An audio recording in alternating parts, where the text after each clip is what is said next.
Hello everyone, and welcome back to Sacred Saturdays, a weekly video series where I come in and talk about self-care tips that I perform myself.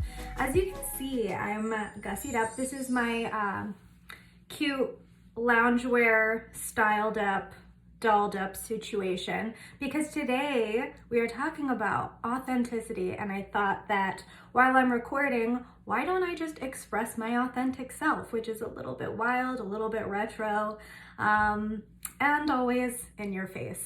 So today's topic for Sacred Saturday, we are talking what the fuck is authenticity and how do I embody it? Because I really feel like this is a term, especially in the coaching industry, that gets thrown around, and the journey to authenticity is wrought with a lot of self-discovery. And if we haven't experienced that yet, how do we know who we are? That's how we bring up authenticity.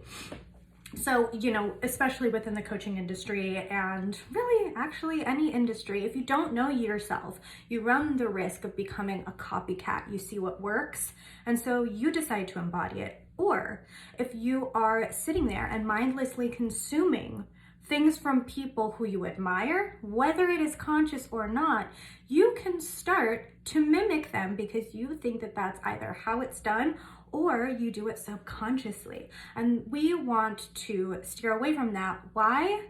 Because it's not authentic. It's not authentic to you and what your purpose is. Rather, it's just digestion and regurgitation. And really, no matter who you are, your authentic self and your authentic presence is so needed by a huge portion of society. They just haven't found you yet because you're not letting your freak flag fly. So, what are the three key components to actually being an authentic person? Well, let's start with the easiest one.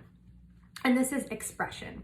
Now, this can be in the way you speak, actual verbal expression, the way that you respond to certain things, or it could be your aesthetics, visually, how you feel best to express yourself, whether it is sweatpants and that's how you exude comfort, or the most extra being on the planet.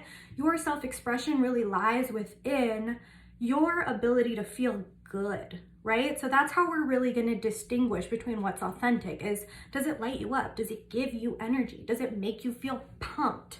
That's really where we want to kind of use our best motive for self-expression. So when we're talking about that, it's always leaning back on energy. And when we talk about style or being authentic, it usually always lies back, especially in this day and age, on the visual, on the aesthetics, on your Instagram feed. That's what we're going to see most, and that's what people are going to vibe with first. Think of it as like your rising sign, essentially.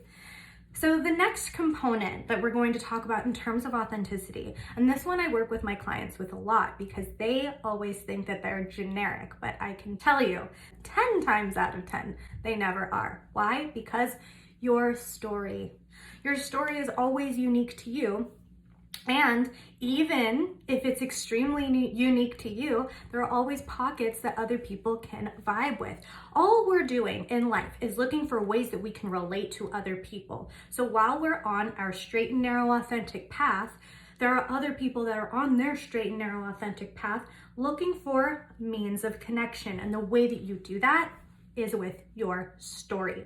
Your story is so important to your authenticity because it has shaped you into who you are in this moment today. Every single thing leading up to this moment is your story.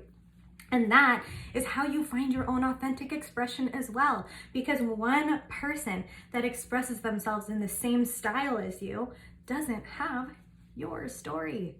And then the third and final thing that is going to help shape your entire authenticity is your purpose. Now, this one's a scary one because what if I don't know my purpose? I don't know what my purpose is yet. You don't need to know what it is yet. If you're on the journey to find it, or if you have multiple purposes, all of that is great. What you want to do in order to embody that purpose is to just align yourself with the values that you hold nearest and dearest to you. If your values are to be the most trustworthy person, or to be courageous, or to be a person that someone can lean on, that is your purpose. It doesn't have to be your career. It doesn't have to be anything that you've accomplished. What it has to be is something that helps you wake up in the morning and something that you can look forward to embodying. It is your journey to goddessness, right? So these three components are so important in determining what your authentic self is. And I want to inspire you guys to live that every single day. So if this is helpful to you, stay tuned because on Monday I actually have a really, really exciting announcement coming up. But otherwise, I'll see you next week.